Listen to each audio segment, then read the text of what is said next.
Years ago, a post appeared on Reddit's r/nosleep subreddit from someone claiming to be a search and rescue officer working in the US Forest Service. At first, it seemed like just another collection of strange wilderness stories. But as readers worked their way through the account, they found themselves drawn into something far more unsettling. This is that story, retold from the original account. Let's begin. I'm a search and rescue officer for the US Forest Service. I have some stories to tell. I wasn't sure where else to post these stories, so I figured I'd share them here. I've been an SAR officer for a few years now, and along the way I've seen some things that I think you guys will be interested in. I have a pretty good track record for finding missing people. Most of the time they just wander off the path, or slip down a small cliff, and they can't find their way back. The majority of them have heard the old "stay where you are" thing, and they don't wander far. But I've had two cases where that didn't happen. Both bother me a lot, and I use them as motivation to search even harder on the missing persons cases I get called on. The first was a little boy who was out berry picking with his parents. He and his sister were together, and both of them went missing around the same time. Their parents lost sight of them for a few seconds, and in that time both the kids apparently wandered off. When their parents couldn't find them, they called us, and we came out to search the area. We found the daughter pretty quickly, and when we asked where her brother was, she told us that he'd been taken away by the bear man. She said he gave her berries and told her to stay quiet, that he wanted to play with her brother for a while. The last she saw of her brother, he was riding on the shoulders of the bear man and seemed calm. Of course, our first thought was abduction, but we never found a trace of another human being in that area. The little girl was also insistent that he wasn't a normal man, but that he was tall and covered in hair, like a bear, and that he had a weird face. We searched that area for weeks. It was one of the longest calls I've ever been on, but we never found a single trace of that kid. The other was a young woman who was out hiking with her mom and grandpa. According to the mother, her daughter had climbed up a tree to get a better view of the forest, and she'd never come back down. They waited at the base of the tree for hours, calling her name, before they called for help. Again, we searched everywhere, and we never found a trace of her. I have no idea where she could possibly have gone, because neither her mother or grandpa saw her come down.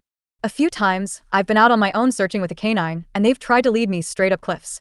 Not hills, not even rock faces. Straight, sheer cliffs with no possible handholds. It's always baffling, and in those cases we usually find the person on the other side of the cliff, or miles away from where the canine has led us. I'm sure there's an explanation, but it's sort of strange. One particularly sad case involved the recovery of a body. A 9-year-old girl fell down an embankment and got impaled on a dead tree at the base. It was a complete freak accident, but I'll never forget the sound her mother made when we told her what had happened. She saw the body bag being loaded into the ambulance, and she let out the most haunting, heartbroken wail I've ever heard. It was like her whole life was crashing down around her, and a part of her had died with her daughter. I heard from another SAR officer that she killed herself a few weeks after it happened. She couldn't live with the loss of her daughter.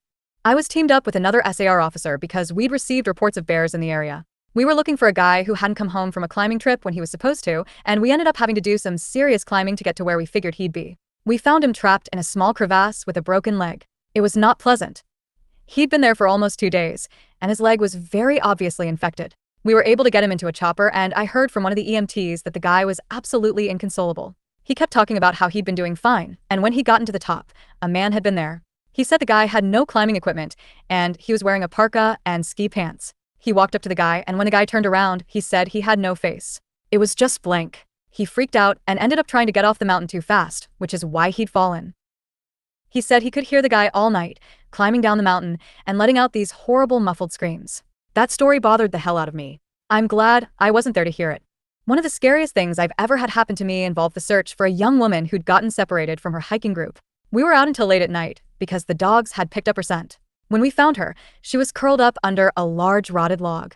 She was missing her shoes and pack, and she was clearly in shock. She didn't have any injuries, and we were able to get her to walk with us back to base ops. Along the way, she kept looking behind us and asking us why that big man with black eyes was following us.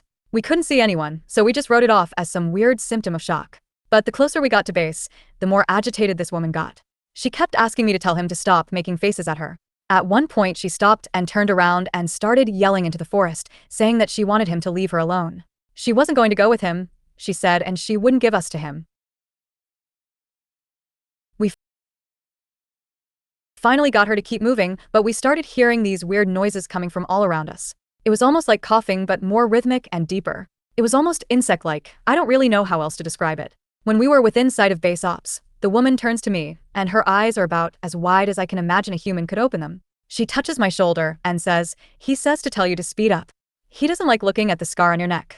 I have a very small scar on the base of my neck, but it's mostly hidden under my collar, and I have no idea how this woman saw it. Right after she says it, I hear that weird coughing right in my ear, and I just about jumped out of my skin. I hustled her to ops, trying not to show how freaked out I was, but I have to say I was really happy when we left the area that night.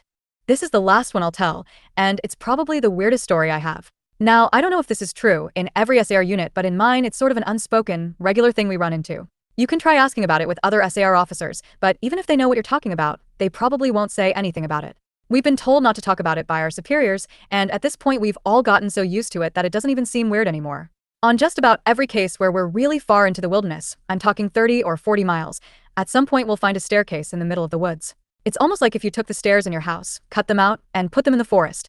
Asked about it the first time I saw some, and the other officer just told me not to worry about it, that it was normal. Everyone I asked said the same thing. I wanted to go check them out, but I was told, very emphatically, that I should never go near any of them. I just sort of ignore them now when I run into them because it happens so frequently. That was part one of the search and rescue officer's account. And as strange as these encounters may seem, they're only the beginning. In the next part, the stories become even more unsettling, revealing incidents that still can't be easily explained. If you want part 2, leave a comment below and let me know. And until then, if you ever find yourself alone in the woods, pay attention to what's watching from between the trees. Sleep well.